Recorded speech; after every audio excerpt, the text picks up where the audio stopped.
আজ তোমাদের সঙ্গে শেয়ার করব আলুর পরোটা। দেখো আলুর পরোটাটা কতটা নরম হয়েছে আর ভেতরে পুরটাও খুব সুন্দর হয়েছে। এর জন্য আমি পরিমাণ মতো আলু মানে দুটো আলু নিয়ে নিয়েছিলাম, আমি সেটা সেদ্ধ করেছি।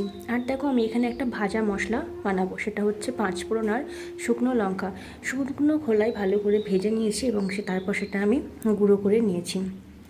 এবার দেখো এখানে আমি তরকারির যে পুর সেটা বানাবো আলুর পরোটার, তার জন্য আমি আলুটাকে তো প্রথমে ভালো করে ম্যাশ করে নিয়েছি। আর এদিকে দেখো আমি শুকনো লঙ্কা আর ওটা তো গুঁড়ো করার পরে টমেটো, আদা কুচি, লঙ্কা কুচি, জিরে, ধনে এগুলো ভালো করে দিয়ে আমি ভালো করে মশলাটাকে ভেজে নেওয়ার পরে আমি এখানে আমার ম্যাশ করে রাখা আলুটা দিয়ে পুরটা আমি বানিয়ে নিচ্ছি। এতে কিন্তু আমি একটু গোলমরিচের গুঁড়ো দিয়েছিলাম আর লবণ তো তোমরা স্বাদ মতো দেবেই। তারপরে আমি ওখানে অ্যাড করেছিলাম আমার ভাজা মশলাটা। এদিকে আমার দেখো ময়দাটা রেডি, ময়দাটা খুব ভালো নরম করে মেখে নিয়ে আমি কিন্তু আধ ঘন্টা মতো ঢেকে রেখেছিলাম।